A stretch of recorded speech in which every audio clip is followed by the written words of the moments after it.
I'm a dude, and I'm inviting you to join me on a podcast about brews. Does that include stouts? Yes, of course it includes stouts. Like I was saying, join us every Saturday on the journey into... Wait a minute. Do you guys do anything about like IPAs? Yes, Stuff like that? yes, we do IPAs. Okay. Yes. Anyway, join us on the Journey into Comics Network for Brews with Dudes. Whoa, hey, have you guys ever... Do you care if I bring some Zima on? Yes, I care if you bring Zima. Zima doesn't count. Zima's... Dr. Dongo.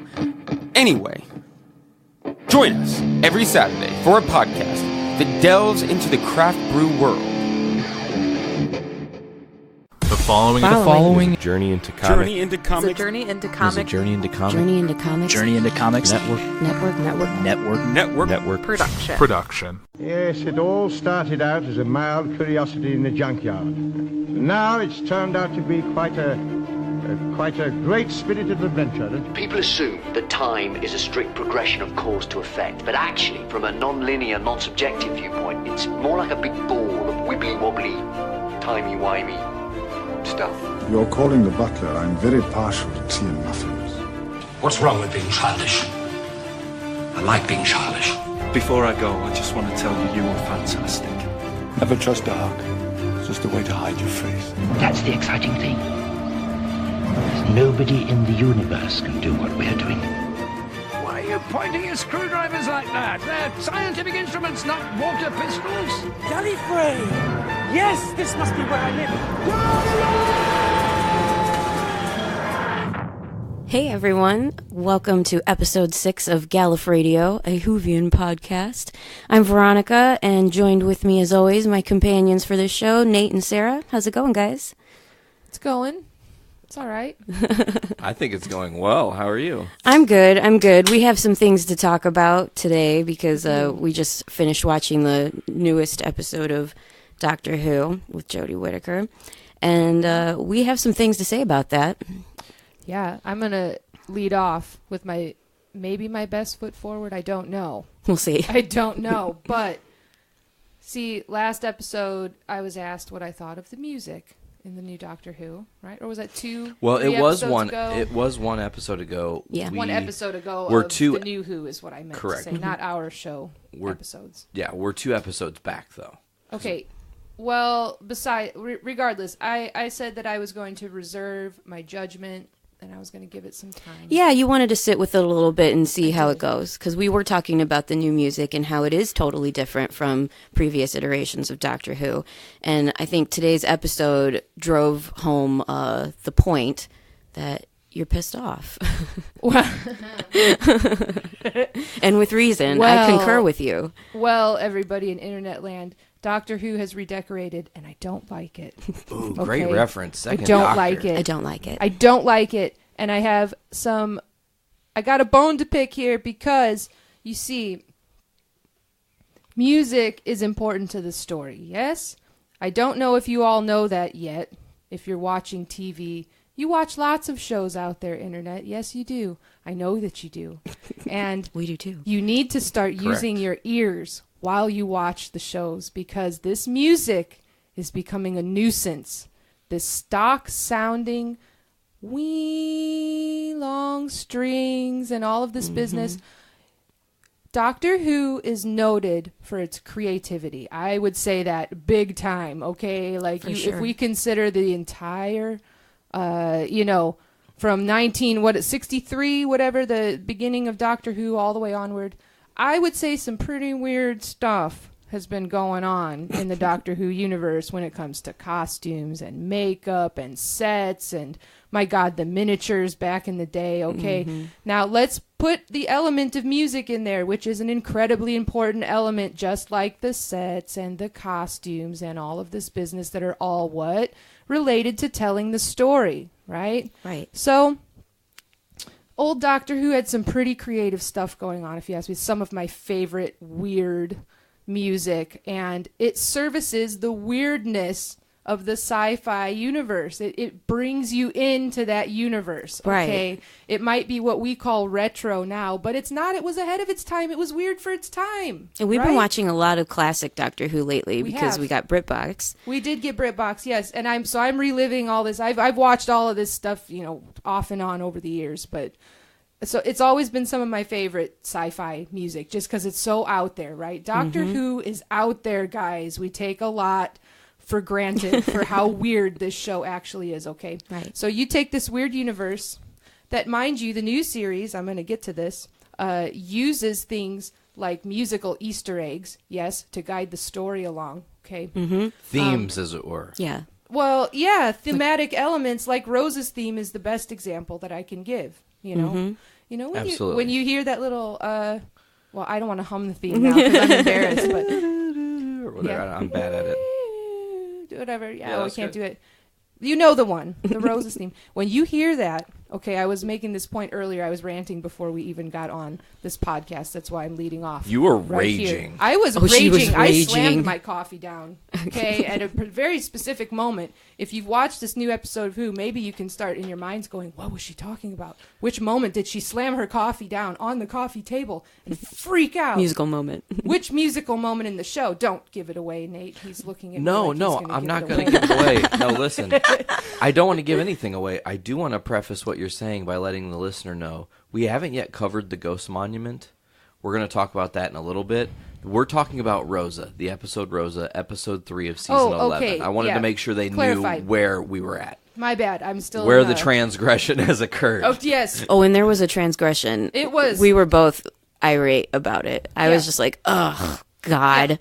This horrible musical moment that's never really been exploited in Doctor Who before. Right. Let's tailwind that around. So we're talking about retro music here, right? And we're talking about how music services the story. It is an incredibly important element in the story. Right. It makes or breaks it. It makes it cheesy. Or breaks the story in so many ways, aside from just, cheesy or not cheesy or sad or happy or whatever. I mean, the most obvious thing, I was speaking with Nate about this earlier, and I said, what if at this very crucial moment, which I'm going to get to right now, okay, Rosa Parks, I will not sit or I will not stand and give my seat away, right? Right at this crucial crux of this monumental moment in history that they have so terribly romanticized with this horrible stock music that they sound like they are using. Let's put sci-fi effects into stock music. That's another point entirely. But I digress. So that this lovely point in the Doctor Who universe where Rosa Parks refuses to give up her seat, they do what? They do what? They put in the most, let's mix the vocals straightforward, smack them in the face, mix it louder than everything pop music, like they do with the CW universe, like they do with all of that these emotional, superhero manipulative shows. Bullshit music. Yes, where they with say, that voice, that one voice. You know the voice. You hate that voice. Don't even get me started on the voice. The song is called Ooh. Right. Do you want me to tell you the song? Yeah, you can interject because I don't even know. I just hate it. It's already been railroading through The my song head. is called Rise Up, and the artist is Andra Day or Andra Day. I don't care. It is what you know. What it is. Emotional fucking manipulation. It is. This is already by default. We're getting into a historical story here. They get very much into the history, very much into the terrible things that happened during that time period, which as people living in the Midwest and while living in I live in a racially diverse community, it's very emotionally charged already, the storyline in and of itself. Right. Like, I give them kudos for even tackling the storyline, even going there, I guess you could say. Right. Especially with the companions that they have now, addressing all of that. I appreciate that.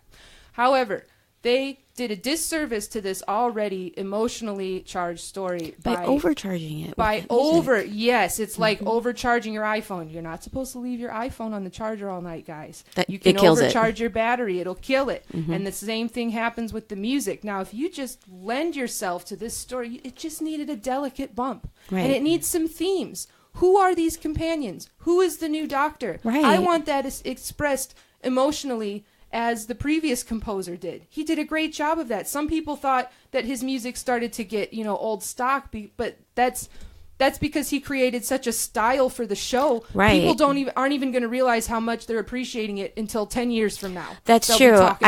I agree completely, and I was thinking when we were watching it, I was like, man, I really miss the old music, because it could have been such a good way to like continue the fact that, to know that you're watching Doctor Who, because it is such a different style show now in this new season, which I really like the show. I love Jodie Whittaker as the Doctor. She's perfect and adorable. I love it. It's working. Yeah, it's great. I love that. But the music totally takes away from the story and made it so much, like, it was almost insulting how like stupid they think the audience is. Like, they have to cue you to cry. Thank you. You know what I'm saying? Do you think this episode took cues from how American TV does things? This one specific episode, because it was taking place in America. Do you think maybe that was just a little? So listen, I want you to think about this on a different vortex of thought.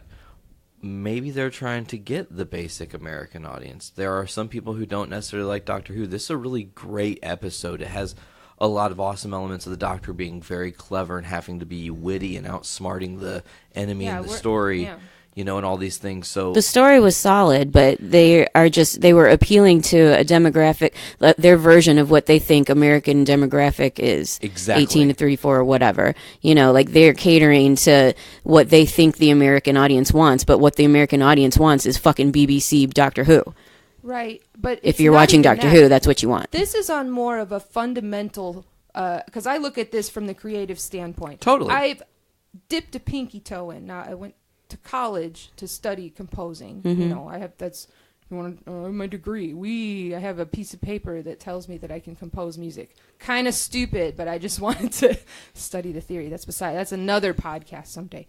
But that's look, you look at it for fundamentally what they have done to the music, and that's my problem. I don't care about appealing to a certain audience. That might have been some marketing team's discussion around a board table or something like that. But when it comes to creating the story, remember how Russell T and them, they were so into it. It was almost like Stanley Kubrick level, right? Those musical cues, when you heard one of the companions' themes or a specific Doctor theme, or like in the Matt Smith time when they had like what was it, Time of the Dot? What are those the themes that were from that particular era of Doctor Who? Like just grandiose. You can hum them. And they immediately bring you to the show. They immediately bring you there. A shitty pop song mixed with its vocals up front, trying to suck you into the storyline that you could already be invested in without music at all if you were just reading it on paper. It would have been more dramatic. It's completely egregious to me, and it has nothing to do with appealing to demographics, okay? You have to sit here and go, what is this story saying, and what can the music do to bring people into this specific story? And the problem that I'm having, too, and this was the tip-off for me why I didn't like the remix of the theme, is because they are taking this 2018 overmix. Let's produce, Let it breathe, guys. That's what I want to say to the BBC. Let it breathe. The storylines are fine. Like, I don't know why they need to do that. That's been a problem for me for a while with these superhero universes, is they have a gold mine. I mean, superheroes are already weird. Why are they employing this stock shitty music when there's so many cool musicians out there now that can do stuff? And I'm not just talking about anything having to do with myself. I'm talking about other people that I admire. Like I said, I'm dipping a pinky toe in to the film scoring thing. I might do that 10, 20 years from now, But people right now are making really cool stuff, and that's the shit they're putting on TV. Right. All right. Like, you mentioned The Flash earlier, Nate. I know this is a Doctor Who podcast, no, but the it's CW relevant. cheese. Time travel. Okay, this was my get off my lawn moment. Get the cheese off my sandwich. Okay? Like, I don't need it. My sandwich was good enough without you putting shitty American cheese all over my sandwich, even though I like grilled cheese sandwiches. It's Meyer brand. It's not even Kraft. If I want a grilled cheese sandwich, I will have a grilled cheese sandwich. But my sandwich that I had was delicious, and it was tall enough already, and it already had delicious cheese on it. Right. Get your cheese off my sandwich. It's just like layer upon layer of stuff I don't need. I agree. Totally. Seriously. I'm so impassioned about it. So if you haven't guessed already, the moment I slammed my coffee down, upon the coffee table was the moment that Rosa Parks slammed her butt on that seat. And they cued would that not music. stand up. Okay. But no, the tip-off, I don't think that this particular episode was trying to appeal to American audiences. I've seen the roots of it just from listening to the way they mix the theme. Mm-hmm. I mean, all you hear is that, okay, well, the kids like to go to the clubs these days. Let's give them some extra bass, Mm-hmm. you know, and then you have, like, this all, I mean, I don't know. I'm not asking for somebody to make it old again. I'm just asking for somebody to respect what it is. You Right. know? And make it their own, but respect what it is. Don't try to change it into something that it's not. Right. That's what bugs for me. Okay, I have kicked down the door. Oh, We can talk about the story now. Yeah, let's do it. I've better? aired my grievances. Feel better now? Which are many, but let's talk about how great Jodie Whittaker is as the Doctor. Oh, she's fabulous. Mm-hmm. Ultra clever. I loved the brief, just to get it out of the way. I'm still getting used to that when the police officer calls her ma'am. Oh, yeah. She's like, oh, shit, yeah, shit. Like, I didn't even, because you don't. It's not even a thought when you're watching it, really. I see so many of the other doctors in her performance. I actually have notes from things that were referenced from other doctors, Easter eggs in this Rosa Parks episode. 3 doctors they reference with. Speaking of the 3 doctors, I just have to say really fast, we have been watching a lot of classic Doctor Who, and I've been really getting into it because I have never really spent any time watching them before, and I really, really like it, and I can't wait to talk about that. Yeah, we're going to But do our classic. I'm glad that I have been watching it as we've been watching this new season because I'm able to pick up on references that I wouldn't have had I not seen the original Who. Yeah, the writing's been pretty good at that. Like when she's like talking about the TARDIS, and she's like, what did she say? I don't like it. Oh, no. She's talking about the TARDIS, and she's trying to get it to land at a certain time. And she's convincing them, like, and they're like, this is the 14th try, you're not getting it. And Graham goes, you can't control this thing, can you? Which is what Joe says to the 3rd Doctor when he's stuck trying to get to a different time. That's true, but that's not what I was talking about. I was talking about when she was talking to that criminal, and he says his name, and she's like, I don't like it. Yeah. Yes, that also happened. True, yes. My fault. Yeah, I'm obsessed with her as the Doctor. I'm pleased. It's fine. Yeah, this new episode was pretty good. I liked it, apart from the awful music selections. It could have been way better had it not been ruined with the music. And it was very cheesy. Like, there was one line where we just flat out started laughing when he was talking to Martin Luther King, and he calls him Martin Luther King. Right. And then Rosa Parks, and we're like, Jesus Christ. It could have been super sweet, though. It could have been, but it wasn't. It was. It just didn't feel genuine to me because of the music. I know, it's so silly, but you guys, seriously, try to think about a show that has the wrong music put to it entirely. You know? Like think about Titanic with like Slayer over it. Yeah, or like I'm the king of the world. Or like what I told Nate earlier. I was like, Bodies okay, by Drowning Pool. Yeah, that's the one. That's the one. You did it. Yeah. That's awful. That was a good one. Okay, what were you saying? I told Nate earlier, what if when Rosa Parks sat down, you know, all of a sudden you had like the banjo from Deliverance, you know? Then you really know something bad's going to happen. Right. Like, tell me that music does not have everything to do with sealing off that story. Yeah. You have a good story, you're at 80%. That last 20%, though, to make it into like something that's watchable, it is the music. There's go watch a show without any music and tell me how bored you get after about, you know, give it yourself 5 minutes even, and tell me that you don't get bored if there's not even, if there's no like bass or something that comes in musical to just give you like. And it's also important to note, we were just watching this documentary about the shower scene from Psycho, and how they were, even like the absence of music is part of telling the story. Silence is music. Yeah. It is a balance of sound and silence. That's why I said let it breathe. Right. Because a lot of times, that's what got old for me a little bit with the music in the last series. Sometimes it was over musicked. It was like every single second of the show had something musical going on. That's what's nice about Classic Who, is that it does breathe. There are long sections that are like watching a play, you know, where you're just watching the actors. It is like watching a play. And then all of a sudden you hear the theremin or some weird you know, come in, and I'm just like, yes, sci-fi, you know? And then I'm there. Anyways, Okay, so we're back to the 3 doctors we were talking about, the references in the show. Oh, yeah. Yeah. So there were, you called it the second Doctor reference when she says, I don't like it, which I can't remember what, she was, okay, I don't remember when that came in. Anyways, but the other time there was a reference to the 10th Doctor. Sarah called it out, which was a good ear, when she says, she's talking about the vortex manipulator on the guy's wrist, and this is exactly what the 10th Doctor said to Jack Harkness.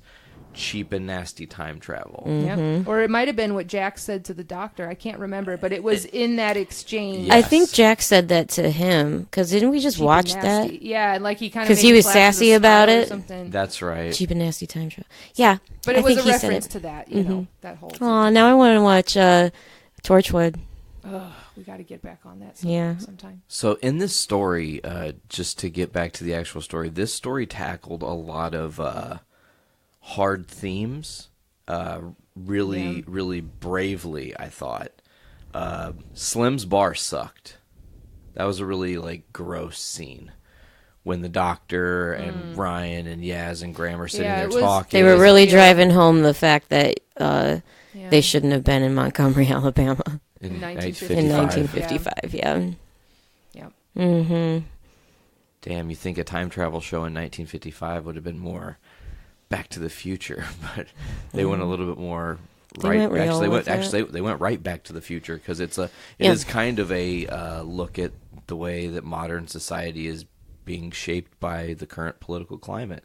I did like the concept of this episode where they were talking about how they didn't need to have weapons to change history. They just had to do the trickle down, like the domino effect. One little change in the past can completely change the future. Like, I guess I just didn't really understand that dude's motives all that well. Like, sure, he's a bad guy. Okay. Yeah, he can't kill anybody. Okay, that's cool. Whatever. But I was digging the greaser look and whatever, but like, why does he want to stop Rosa Parks from starting the revolution? Like, what does he hope to benefit out of that? My guess is probably the people that jailed him, or the people that he killed, the 2,000 people that he claims he killed. Does he just want to keep the world bad? I think he was a racist. Like, he was a futurist racist. Like, genuinely. I think that is the point they were trying to drive home. Oh, yeah, because he was, like, trying to kill a whole race or some shit, like genocide. Yeah. Okay, I get it. That's stupid, but whatever. So, you know what I think, though? I think they're going to bring that character back. I don't want them to, really, because you're right. It's kind of like, who is this and why is he here? However, if they're smart... I mean, what did they do with the character at the end? They sent him to the beginning. He sent him back in time. Back to somewhere. So now what's this guy going to fuck up? Right. That's what I mean. I feel like this is going to be like a thread. The MacGuffin. That runs through. Maybe this is the secret MacGuffin. Well, maybe, yeah. I don't know if MacGuffin's the right term, but. No. He's just like the thing that sets things in motion that you forget about, but it's really important at some point. He just gets blinked out. So then later, when the doctor's struggling and there's weird things happening that she doesn't understand in time, it's him, but she's gonna have to figure it out. And then. Well, maybe that's where they're going with this whole thing. Who knows? We'll have to wait and see, everybody. Oh, did you just do a who knows? Who knows? But that's a fourth Doctor reference. Yeah. Do we want to talk about the previous episode of Doctor Who that we watched?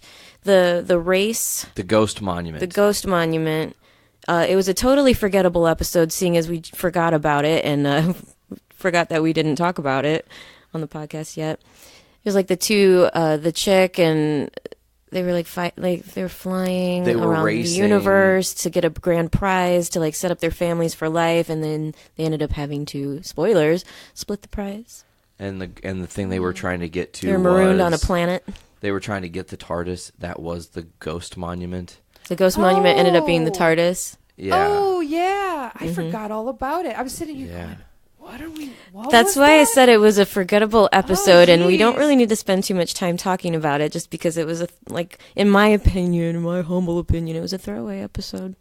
Yeah, it was definitely. It was like Peter Capaldi's Dinos in Space thing. Exactly, it was just more setting the story forward to get to the TARDIS cleverly, which maybe later they can use that episode as like a linchpin to something bigger, and we're gonna go, oh fuck, we got to go back and watch that now. Maybe I forgot about that entirely. I want to rewatch it though for sure. Yeah. I'm gonna have to, I guess, rewatch that. Maybe or we something. can give a better. Yeah, we'll opinionated rewatch review. it. Yeah, Definitely. I didn't study well enough for the test. Guys.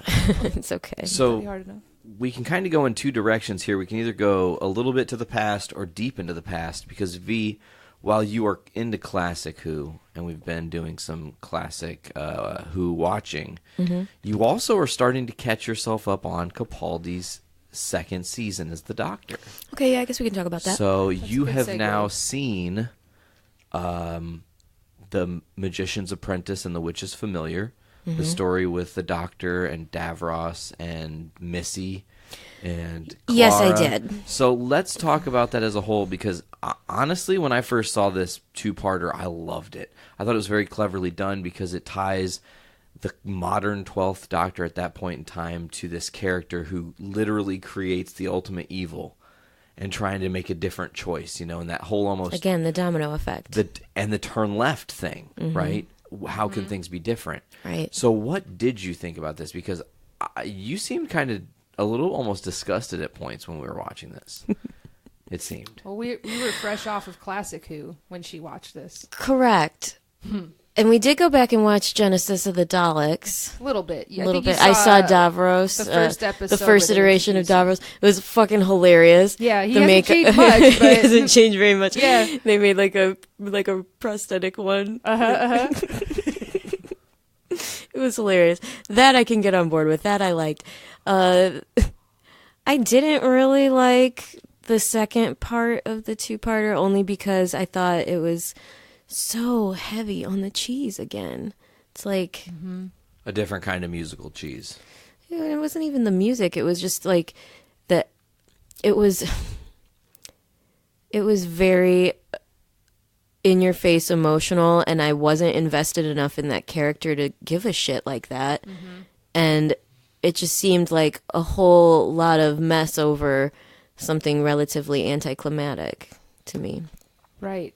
For me, it's a double-edged sword, because I didn't like that either. And I didn't when we were watching it together. I don't like that they try to force compassion for Davros. Because he's evil. He is chaotic evil. There is no question that Davros does not, well, and this was what they were trying to do, does not have mercy. There's no thing. But that was the whole thing, like where they go back, and that to me was a little anticlimactic. That was a little whatever. But at the same time, the other side, the double-edged sword, is that it really does highlight how absolutely chaotic evil Davros is, because he went to such lengths, to such an emotional diatribe to sit there and play. Like, at the same time, though, that also services the story of there being this idea of mercy for Davros to even be able to cry. Right. For him to even be able to conjure up those kinds of emotions and then just whoop. And that's what he calls the defect. Calls the defect. The fact that he even knows that makes him all the more evil. Right. So it's like, while I appreciate what they did, the way that they did it was like, I'm not really on the train. I'm kind of like 1 foot off, hanging on the side, ready to sort of leap on And as the much next as stop. and as much as I like Missy and the idea of her, I love Missy. This episode was just kind of annoying because it's like, why does the Doctor just keep letting this person fuck with him? Yeah, Their history and the I Doctor's know. and the Doctor's inability. But then he leaves her. Well, you have to think though, the Doctor has this great mental inability to cope with the Master or Missy being there, because that is the last Time Lord he knows of that's not him. Right. And it's like this companionship, like, well, I mean, I'd rather be with But someone... not in Peter Capaldi's universe now. Gallifrey is back, technically. Oh, well... That's he's hidden in a this pocket episode, universe. He talks about, no, Gallifrey's fine. That's the whole thing But he between still him hasn't and Davros. found it. And Davros And that's says, why, 'cause he doesn't know where it is. it didn't matter at all. Like, that's the whole big thing between them, is our whole little quarrel didn't even matter. And That was I'm the dying catalyst now. to the big dramatic soliloquy of death. Right, all for him to just try to give up some regeneration energy, but it's just like they really went went for it there. Mm-hmm. You know, like maybe the reason that Jodie Whittaker is a woman is because that scene where his regeneration energy was like fucked with by Davros, and it like set him on it, like reset him or something. I don't know, but that'd be fun. That'd be interesting. I like that. Yeah, I'm so glad that has happened. Still, I think Jodie Whittaker is doing a good job with what she's been given. Yeah, it's really refreshing watching her new season versus Peter Capaldi's, because the episodes that I've been watching are kind of like dark and dramatic, and he's so angry, and it's just like, it's fresh and fun again. It's like Matt Smith Part 2, but with a little more David Tennant, you know? And less flirting. I like that she refers to them as her best friends. Yeah. Like her companions. These are my new best friends. These are my new best friends. Yeah, because when you watch Classic Who, that's what it was all about. Yeah, it wasn't just like the romantic companion, like the shippers, you know, the people that are like shipping them. Yes. It was now it's about like an ensemble. You know, it's more of an ensemble like it used to be from Classic Who. Yeah, and I mean, even the first Doctor in Classic Who, we're already left to assume that he's had romance and been done with it already. Because he's an old man. He's quote unquote an old man, young in the Doctor's years, but he's old, and his first companion, quote unquote, is his granddaughter, Susan. How's he going to have a granddaughter if he hasn't already lived that life? True that. He's already lived his family life, and now he's like old but ready to be young again. We're almost on his like midlife crisis journy with him as humans. Yeah. That's kind of what he's doing. And I mean, the first companion, he didn't care at all about like the first Doctor, his Susan and Ian. Ian and Barbara and Ian, and Ian and Barbara don't even want to be there, and he's just dragging them along, trying to get them back home, and he's like annoyed by it. He keeps wanting to leave them places, and he's just like, I just want to like check this stuff out. Like, he doesn't care. He's just off on this adventure to like, because he was bored or something. So he's already lived this romantic life. Like, so I feel like almost like Christopher Eccleston, that's like where the midlife crisis starts. Totally. You know? And he's like, oh, I need to be in love again. That's a good way to look at it. He's kind of like old but young again as Jodie Whittaker. And now he's like, oh, I remember my friends. I don't need all of this drama. I don't need this romance, you know, and all this business. That's a little bit what it feels like if you look at the whole arc of the Doctor's life, I guess, you know. I liked her point in this recent episode where she said that maybe that's their purpose, is to just be guardians of the past and make sure nobody fucks with it. Yeah. Like, that's what they need to be doing. Like, I like that she has like a little bit of a like moral drive, a motive, you know, to be doing what she's doing, you know, instead of just traveling. Now she's got a purpose. Yeah, I like that too. Yeah, I was going to ask you, watching the second season of Capaldi, real quick before we depart from Capaldi and move into something completely different, what has it been like seeing his kind of evolution and, as you like kind of said, becoming more angry? Missy played a really fucking cruel prank on him, I guess you'd say, with the whole Clara thing in the Dalek suit, which was also interesting to see, considering the first time we see Clara, she is actually a Dalek and not Clara. So it's like this souffle, the brilliant, subtle callback that, you know, you almost probably... Anyways, so what are your thoughts on kind of his... Well, I thought that maybe she was just like... She knew it was going to happen. She's just testing them, because wasn't she the whole reason Clara was in his life to begin with? Yes. So it's all just a big game. She knows that everything's going to work out the way that it's going to work out. Because she's the fucking master, man. Yeah. You're dead on. I love it. I am. I cannot wait for you to get through Missy's storyline. Oh yeah, I keep forgetting that you guys have already seen it, and I haven't. It's one of those things that like I'm chomping at the bit because it changes the whole character. Damn. Like it changes. Well, now that I know that, I want to finish it. Oh, Sure. The whole reason to get through Peter Capaldi's whole journey is to watch the Master's journey. Sweet. Part of it is to watch Missy's whole thing. You have to watch it. I will. We have to watch it. I will watch it. That'll be my I can't homework. say anything else. I'm afraid I'm going to spoil. Yeah, let's not do that. But Spoilers. I just really like where it goes. So that's just me. Maybe I won't like it the second time. We'll see. I've only watched through it once. Okay, so last thing on Jodie, and then we're going to jump into our classic cut. I do want to say there were two, things that stood out immediately. Sarah did say she loved the new logo. I wrote that down. Oh, I do like the new logo. I think the logo has got, just the tiniest little bit of, a steampunk look almost, which is nice. Without a steampunk look without, we have time gears and buzzers and whatever, without all of that extra stuff. Almost obnoxious. Yeah, it has a very sleek sort of look. timey-wimey kind of a look to it without it being this is going to be a show about something timey-wimey. I don't know. Mm-hmm. And stuff.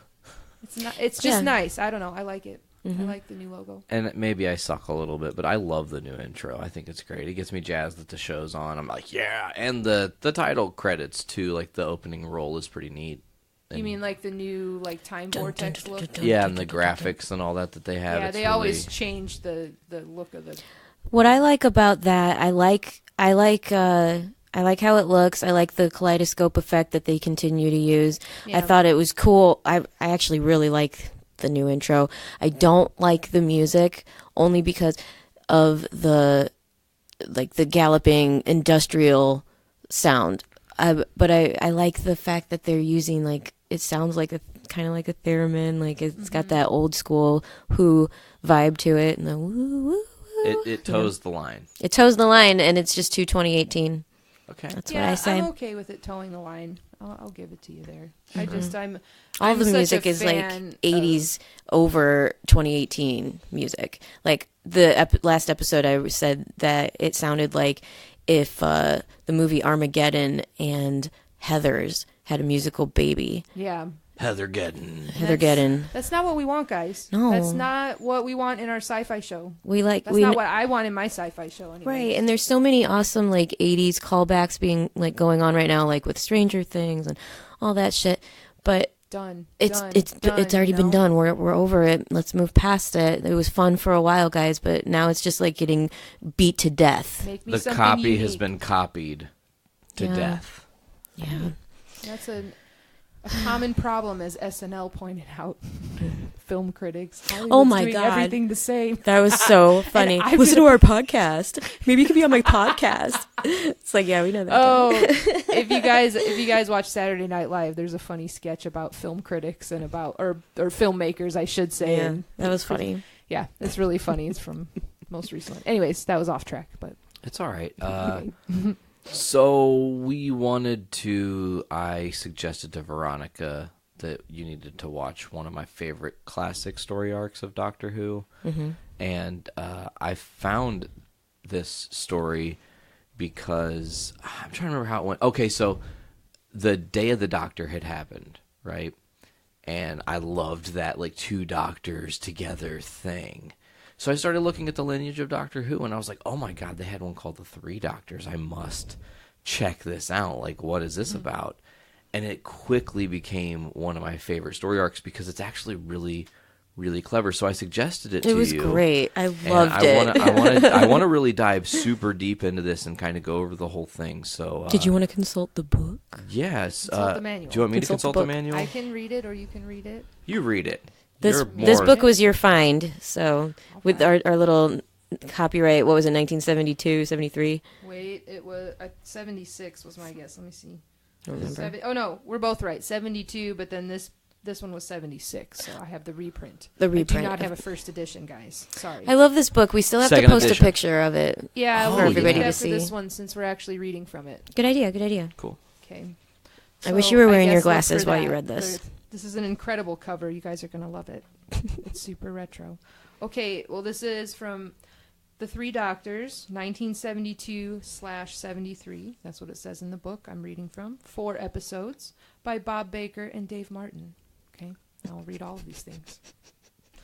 And then this is what the book has to say, the synopsis from the tome. The energy of the Time Lords is being drained by a mysterious black hole in space. And a cosmic ray research balloon brings back a blob of animated gray gel, spelled with a G, gray gel, which dematerializes people on contact. It expands and besieges the Doctor and Joe in the TARDIS. The only way the Time Lords can help is by sending the Doctor's previous selves. The brains of the 3 Doctors discover the incidents are caused by Omega, which they pronounce Omega. Omega. But it's spelled Omega, like the Greek symbol. Who is a bitter Time Lord trapped in a universe of antimatter for thousands of years. The 3 Doctors cross the time bridge and rematerialize in Omega's world of antimatter. They destroy Omega by making him a supernova, and the 3 Doctors return to their rightful places in time and space. That's what this book has to say. So she just said time bridge, and it made me think of one of my favorite quotes from this, which was from the first Doctor. So one thing to mention is the first Doctor is never actually on the TARDIS or with the other 2 Doctors. He was actually very sick when they were filming this. So they filmed this from his house on green screen stuff and imposed him on the TVs. But they explained it by saying they didn't have enough energy to get him there. Because the Time he got Lords, stuck in the TV. Yeah. Well, the Time Lords, like they say this thing, the Time Lords were up there and they were getting their whole energy drained by this black hole, this energy caused that was by equal Omega. to and in opposition to, is what they say. Exactly. Their own energy, and they say, whoa. How could somebody match some? Because they're stuffy. They're the greatest beings in the universe. The Time Lords. Yes. How could anything match them? How could they? It must be another Time Lord or something. It must be something of equal power to us. So they were really freaked out.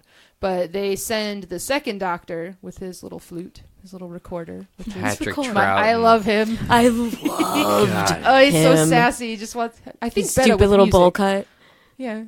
Loved him. Yeah, he thinks better with music. I love that. Yeah, but of course.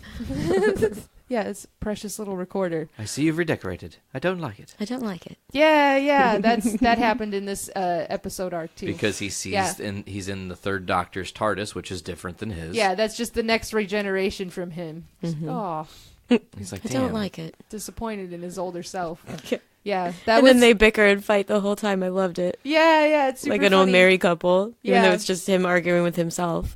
Yeah. And the fucking Brigadier was just like, "This is nonsense. I don't believe it." Oh yeah, he's that's like the right. straight man from Monty Python sketches. Yeah, he is. Like, what is this nonsense? This is silly. And that's important. This is too silly. That's Yeah. important to note too, because the Brigadier meets the 2nd Doctor when he first meets any form of the Doctor. Right, that's the Doctor the Brigadier And knows. then when we are this deep into John Pertwee's series as the Doctor, the Brigadier is a fixture in the season. Yeah. I mean, he's in every episode arc and often used. Yeah. So Not it was really an a ensemble. companion though. He's just like there. he's the head of unit. He's the Brigadier. Yeah, you know? he's just the Brigadier. So he is constantly like, this isn't real. You aren't the same person. And it's funny because up until a certain point, they're never in the same place at the same time. Right. So the Brigadier's almost in his head like, he can change his face whenever he wants. This is nonsense. He's just trying to screw with me. Like that's more silly. Like that's more reasonable to him than there being you two know. of them. Yeah. That it being the same Crossing Time time Lord streams. arguing Exactly. with themselves. Don't cross the streams. Or yeah. But anyway, so the episode, they bring the 2nd Doctor on the ship first to help, and then they say, "Oh, we need more help," or whatever. It's clearly not working. So they try to use the remaining bits of their energy to manifest the first version of the Doctor to go help them. But that's how they explain him not actually being there, is because they don't have enough energy left to get him all the way there. Get him all the way not regenerate. I don't know how you would describe that, but just rematerialized, I guess, like reborn, temporarily displace him. Yeah, that's temporal it. They didn't have displacement. enough of their energy to do that. They only had enough to get like him from the TARDIS going on the screen into the new TARDIS. Exactly. So he's just on the screen of the TARDIS, but he's like you said, at his home sick or whatever it was. Yeah. So he wasn't able to do the series. But I love that line he says, "What's a bridge used for, eh? Yeah. Cross it." Yeah. He's just so sassy, like, come on. Yeah, he's like, "Come on, dumbasses, just do it. Just figure it out, guys." And that's like And his they do. advice, and then they do. And they figure it out by putting their 3 heads together. That's what's so Contact. funny. I love Contact. Yeah, and then it's like this weird like visual mishmash of all the Doctor's faces, like yeah, it's great. But that's how they're thinking. They're like, "Oh, of course, that's what we'll do." And they come to the Contact. conclusion. Everybody's Contact. just staring at him like, "Okay." I think that was some sort of telepathic communication. Yeah, Thanks, Jo's Joe, adorable. She's so precious. Jo is she's super cute. She's definitely an underrated companion. Yeah, she's great because Easily she's one of also my favorites. smart. Yeah. But she's just like his little pet. Yeah, and she just like the And he Doctor just looks at says her all like, kinds "Aw." of weird stuff. Yeah, and she's just like, all doe-eyed, just looking at him. Like, Right. Well, And he doctor. tolerates her as his little pet and Yeah. thinks she's adorable. Right. Oh, him in his velvet suits and his cape. Oh, man, John Pertwee's hilarious. I know. So Drama. Pertwee's doctor goes into the black hole, and he's going to go face Omega. Omega. Yeah. Omega. And Omega knows that he's the doctor. He's going to try to convince the doctor to help him to live forever and to get out of this mess that he's in, being stuck in this pocket. He just wants to leave. Yeah, he just wants to get out. He's like, dude, I just want to get the fuck out of here. He's like, and then kill you all. Yeah. He can do stuff from there, but he can't leave there, right? He's Like kind of displaced. he has the energy to create the whole world around him. He's kind of like Quill's dad almost. Yeah, he is. But he's like in this antimatter. But he created his own prison. Right, because he essentially. can't leave. Yeah. Man, a metaphor for life, you guys. Damn, right dark. there. You know, Oh my God. You manifest your own destiny.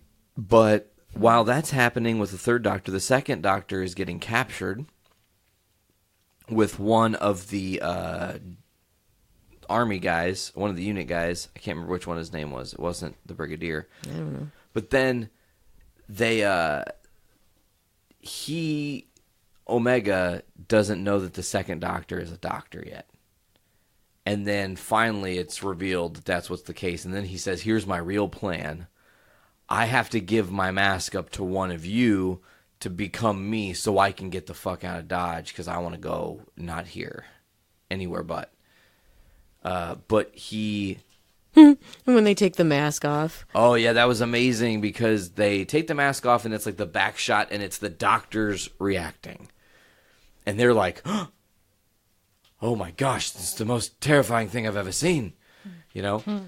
It's not the case because there's nothing to be seen.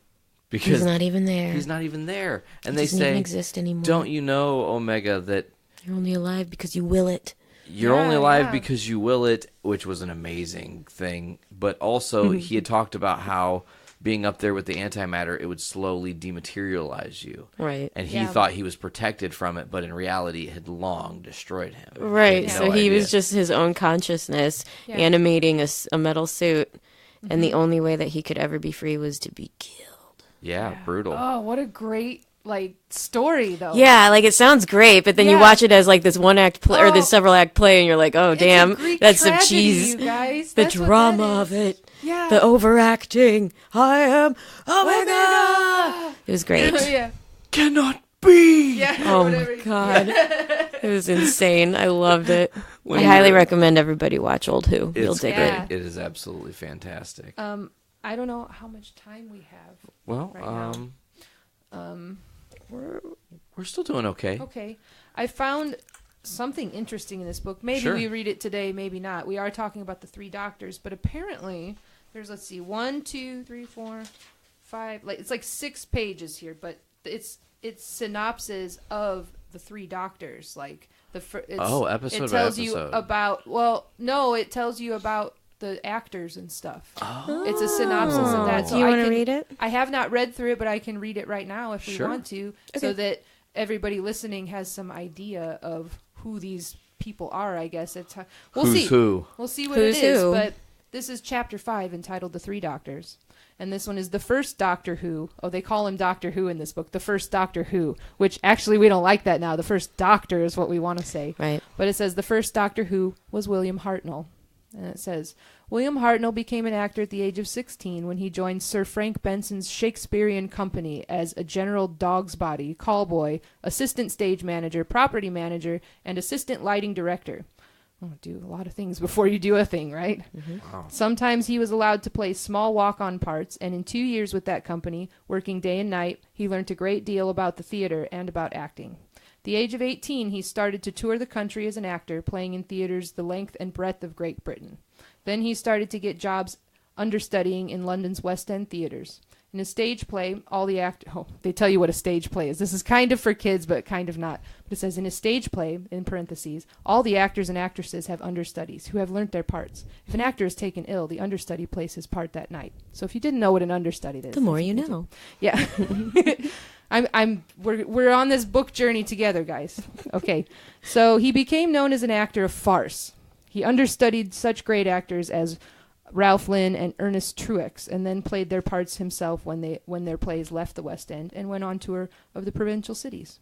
He got into films in the 1930s, playing comedy parts in quickies, short films made very cheaply in 2 or 3 weeks of filming. For his first leading part in one of these films, he was paid £60. Today, an actor playing the leading part in a film would be paid thousands of pounds. However, this was 1976, of course. Or 72. However, his whole acting career changed in 1943 when the famous film producer Sir Carol Reed asked him to play a tough army sergeant in the film The Way Ahead. This film was enormously successful, and so was William Hartnell. But it meant that for the next 20 years, no producer could forget the way he played that tough army sergeant. He had become typecast, and from then on was offered only tough guy parts, such as sergeants, prison officers, grim detectives, and criminals. Even when he started to work in television and got into the very successful Army Game comedy series, he was not allowed to play a comedy character. They made him the tough Sergeant Major. Then he landed a part in the film This Sporting Life. Verity Lambert saw the film and was greatly impressed by Hartnell's performance. She decided to ask him to become the first Doctor and contacted his agent. The agent telephoned Hartnell and told him, "I wouldn't normally have suggested it to you, Bill, to work in children's television, but it sounds like the sort of character part you've been longing to play." Hartnell wasn't too keen on the idea, but he agreed to meet Verity Lambert. He said of that meeting, "The moment this brilliant young producer, Miss Verity Lambert, started telling me about Doctor Who, I was hooked. From the very first, he was sure that his series would be successful." William Hartnell played Doctor Who for over 3 years, finally retiring for reasons of health. He spent the last few years of his life in a tiny country cottage in Mayfield, Sussex. During those years, people still wrote to him as Doctor, or called at his cottage to see him. Sadly, he is no longer with us, but part of him lives on in the immortal Doctor Who, the character he created so brilliantly so many years ago. Aww. That's what they have to say about William Hartnell. Oh, that was great. That was nice. Yeah, his is probably I say they're about the same length. They talk about each Doctor. Are we interested in the other 2 Doctors? Yes. Mm-hmm. Okay. So William Hartnell in the 3 Doctors. The second Doctor was Patrick Troughton. So adorable.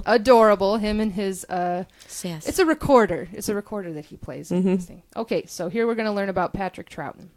Patrick Troughton was born in London in 1920 and was educated at Mill Hill Public School. He started his career by going to the Embassy School of Acting at Swiss College in London, which was run by Eileen Thorndike, sister of the famous Dame Sybil Thorndike. I guess she's famous. He won a scholarship from there to go to the Leighton Rallius Studios for Actors at the John Drew Memorial Theater in Long Island, USA. He was in America when the Second World War broke out and returned to Britain on a neutral Belgian ship. It crossed the Atlantic safely, and then just off Portland Bill, in sight of England, it hit an enemy mine and sank. Troughton was one of the lucky ones to escape in the lifeboats. Holy shit. Yeah, wow. I didn't know that either. He joined the Tunbridge Repertory Company in 1939 and was acting there for a year. In June 1940, he joined the Royal Navy. First, he was in destroyers, protecting the East Coast convoys from enemy submarine attack. Then he was transferred to the motor gun boats and was given his own command just after the Allied invasion of Normandy. He was demobilized from the Navy in March 1945 and joined the Amersham Repertory Company. Troughton first got into television in 1948 when it had just started again after the war. Since then, he has played an enormous number of dramatic parts on our screens. He was making a film in Ireland called The Viking Queen when he was asked if he would like to become the second Doctor Who. At first, he didn't want to do it. He felt it was not the right type of part for him. Whenever possible, he watched the show with his children, and he loved the way that William Hartnell played the Doctor. But it was not, he thought, right for him. Still, the BBC managed to persuade him, and he accepted. The next question was, how was he to play the Doctor? Why not play it like Charlie Chaplin, said Cindy Newman, the BBC's head of drama at that time, a sort of cosmic hobo. And that, in fact, was how Patrick Troughton played Doctor Who for the next 3 years. Of his time as the Doctor, Patrick Troughton says, "Of all my years as an actor, I think these were the happiest. I particularly enjoyed acting with Fraser Hines, who played Jamie. We never once had a crossword all the time we worked together. Aww. Also, Innes Lloyd, the producer, when I started, and Peter Bryant were great to work for. I had a lot of fun." In return, Patrick Troughton gave the millions of viewers a lot of fun. He was enormously popular as the Doctor, but after 3 years he felt very firmly that enough was enough. Patrick Troughton had always been, and always wanted to be, an actor rather than a personality. Someone who could transform himself completely, get under the skin of many different characters. You can see. Excuse me. I could see that about him. Sorry, I needed to probably drink a little drink of water. I will do that in a minute. Okay, his interpretation of the Doctor was only one of the parts within his range. He left the series to return to a more varied world. Patrick Troughton still turns up regularly on your screens, but it's quite possible, such is his acting skill, that in some snarling villain, sympathetic hero, or richly comic character, you won't recognize the man who was once Doctor Who.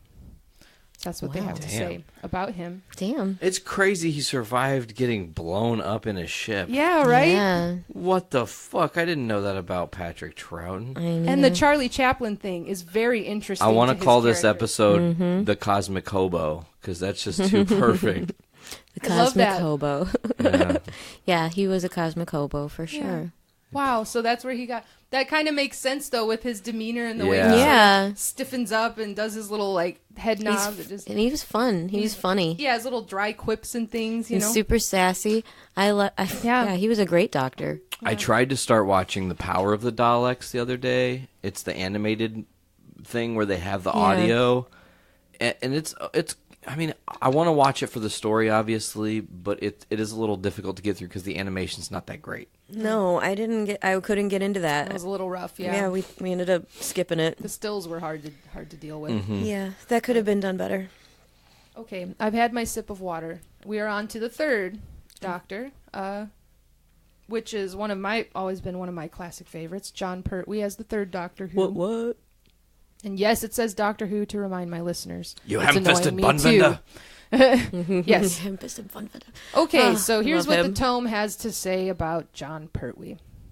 Many people in the world of show business were surprised when John Pertwee was cast as the third Doctor. But most surprised was Pertwee himself! ! Although already famous, John Pertwee's reputation was made mainly in the field of what is usually called light entertainment, and more particularly in comedy. A polished radio performer with an incredible range of funny voices, he was one of the original cast in that long-running radio comedy series, The Navy Lark. Years before he had been a regular in another radio show, Eric Barker's Waterlogged Spa. As a cabaret artist... Oh, I didn't know that. That's very, very interesting. Oh, the cape and the velvet. And that lisp. There it is. As a cabaret artist, he delights audiences all over Britain, and he has made a number of successful LP records. Oh my God. He has appeared in the West End stage productions, such as A Funny Thing Happened on the Way to the Forum, and the long-running comedy hit, There's a Girl in My Soup. He is also a talented folk singer and guitarist. Oh my God, of course he is. Yeah. When John Pertwee heard the rumor that Patrick Troughton was leaving, the wild thought came into his head that he might be the new Doctor Who. But would anybody really consider him for what was basically a serious dramatic role? He spoke to his agent, who agreed that it was a long shot, but worth a try. The agent telephoned Peter Bryant, then producer of the program, and hesitantly made the suggestion. There was a stunned silence. Then the producer said, "Let me tell you the name at the top of my short list." It was, of course, John Pertwee. Hot damn. John Pertwee chose to play the Doctor as an extension of his own character. "Doctor Who is me," he said at the time, or "I am Doctor Who. I played him straight from myself." The change of doctors was soon reflected on the television screen. William Hartnell's Doctor, and to some extent Patrick Troughton's, had been thinkers, tending to leave the rough stuff to the younger and brawnier characters in the story. Pertwee's Doctor was a man of action, always ready to tackle the villainous in person. Totally. Soon the tall, elegant figure in the flowing cape became firmly established as the new Doctor Who. God, that's why his son would be perfect as Doctor Who. Okay, I know, Sorry. right? Another area in which the actor's taste affected the series was that of transport. John Pertwee is genuinely fascinated by any machine that moves, preferably very fast, on land, in the water, or in the air. Cars, motorbikes, and speedboats and planes feature largely in his life. The Doctor soon acquired his own transport, a souped-up Edwardian roadster known as Bessie. Bessie was followed by the Who-mobile, a strange flying saucer-like vehicle with the ability, on television at least, to take to the air in moments of emergency. Typically, Pertwee helped to design the machine himself. Other vehicles, speedboats, gyrocopters, even a one-man hovercraft began to appear in the series. John Pertwee played Doctor Who for 5 action-packed years, giving the series a new image and a new lease of life. He enjoyed every minute of it, but eventually came the time when he too felt he was in danger of being trapped by his own success, that it was time to move on. Another era in the Doctor Who story had drawn to a close. Well, hot damn. So the more you know. He's the first Doctor to be featured on color television. First color TV story arc. Yeah, that's true. Spearheads from Space. Another thing interesting of note, he is the first Doctor that does boxing fist fighting with somebody in the series. Literally fist fighting. And he has a tattoo. The Doctor has a tattoo. It's like a snake on his arm. Yeah, he does. I never saw that. Yeah, you see it every once in a while. They'll catch a shot of it, and then it'll sort of go away. That'd be a funny Easter egg someday. Yeah. Oh, maybe if they cast the guy who plays Alfred on Gotham, John Pertwee's kid, as the new Doctor Who after Jodie Whittaker's done with it. Sean Pertwee, I think. Sean Pertwee. Sean, right? Sean Pertwee. Yeah. Oh my God, he should have that tattoo, and he should just do it. Just make it happen, guys. Come on. Gotham is ending. Cabaret. It's final season. I know. Cabaret. It all makes sense to me now. Yeah, John totally. Pertwee. That frilly lace cravat. Yeah. And the crushed velvet. He's oh, man. Very so Austin he really Powers. became. He became the Doctor. Right. Yeah. He was just saying he was the Doctor. He's like, bitch, I am the Doctor. Yeah. The Doctor is in. Now let's get to work. This little lisp. Let's get to work. He's so precious. Man. He's excellent. Like I said, he was like the James Bond. It was like Batman. It was like 63 Batman vibe. But without too many gadgets. So because he would still punch a guy in the face, Yeah. Mm-hmm. At some point, we have a couple more multi-Doctor stories for you to watch.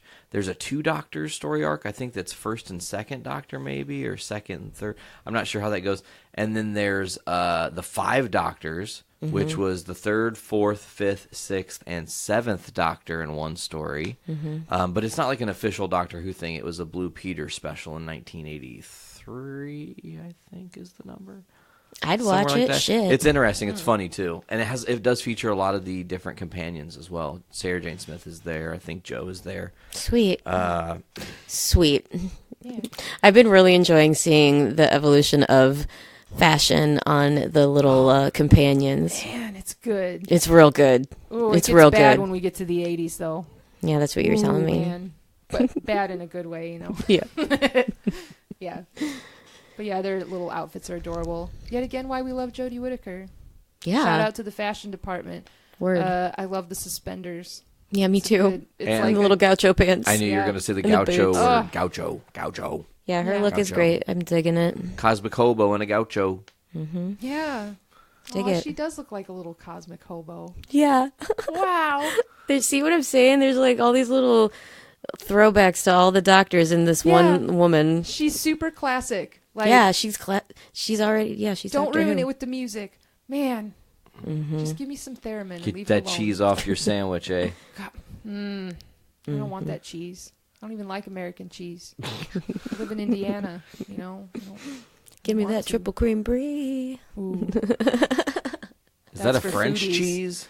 Yeah. A French cheese. That's a French cheese. All right.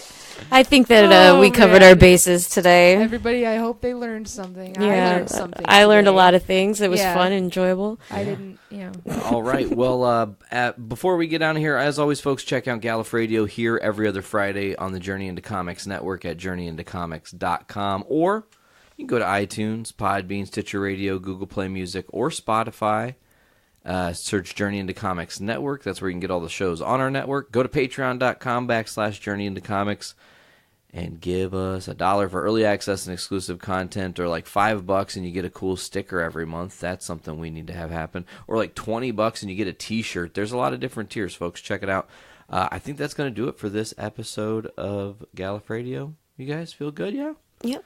Yeah. All right. Well, for GallifRadio, this has been episode 6, A Cosmic Hobo. And I've been Nate. I'm Veronica. Sarah. We'll see you guys later.